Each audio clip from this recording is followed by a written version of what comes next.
خداوند تعالی اس بات کو بہت پسند فرماتا ہے کہ ہم غریبوں کا خیال رکھیں، ناداروں کا خیال رکھیں، مسکینوں کا خیال رکھیں اور ان کے کھانے پینے کا خیال رکھیں۔ جا بجا خداوند تعالی نے نماز کے ساتھ زکوٰۃ کا بھی حکم دیا ہے اور انفاق کا بھی حکم دیا ہے اور مسکینوں کو کھانا کھلانے کا بھی قرآن مجید میں حکم دیا ہے۔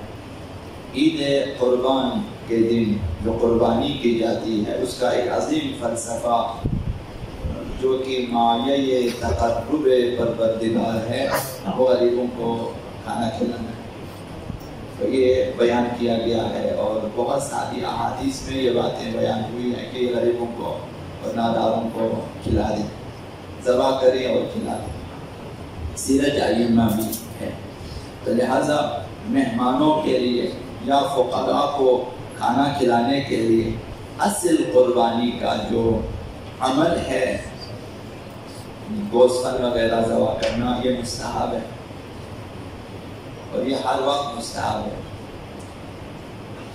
لہذا اگر یہ بھی بیان کیا بعض نے کہ اگر مالی استطاعت ہو تو ہر روز ایک گوشت ذبح کریں اور فقراء کو کھلا دیں، ناداروں کو کھلا دیں، تو اصل قربانی جو کہ مایہ تقرب پروردگار ہے کہ انسان قرب الہی حاصل کرنے کی نیت سے گوشت وغیرہ ذبح کرے، یہ تجویز شدہ ہے اسلام میں۔ رسول خدا صلی اللہ علیہ وآلہ وسلم نے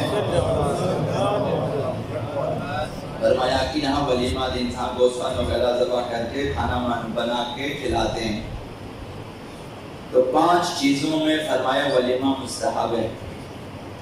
5 مقامات پر پیغمبر اسلام نے فرمایا، آقا امیر المومنین سے سفارش کی ہے کہ 5 چیزوں میں ہے۔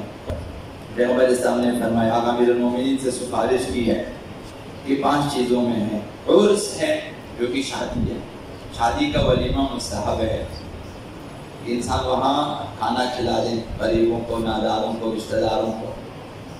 اور دوسری چیز یہ تولد کا، بچے کی پیدائش کا کھانا ہے، جب گھر میں فرزند پیدا ہو جائے، بیٹی یا بیٹا، تو وہاں پہ ولیمہ مستحب ہے، انسان کھانا کھلا دے۔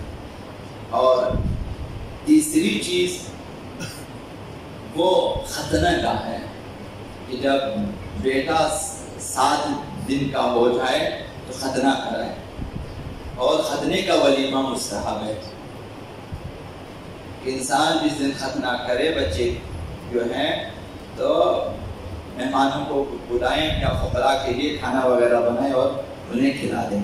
چوتھی چیز جو ہے وہ گھر بنانا ہے، انسان اگر گھر بنا لے یا خرید لے تو وہاں بھی فرمایا کہ مستحب ہے کہ ولیمہ دیں، گوشت ذبح کرتے ہیں، کھانا بنا لیتے ہیں اور کھلا لیتے ہیں دوستوں کو بھی، اور حتی المقدور کوشش کریں فقراء کو بھی کھلا دیں۔ اور 5ویں چیز حج سے واپسی پر ہے، حج سے واپسی پر ولیمہ مستحب ہے۔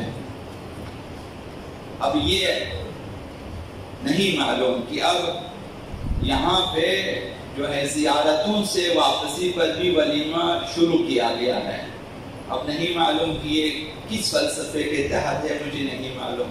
یہ 5 پیغمبر اسلام نے فرمایا صرف 5 مقامات پر ولیمہ مستحب ہے۔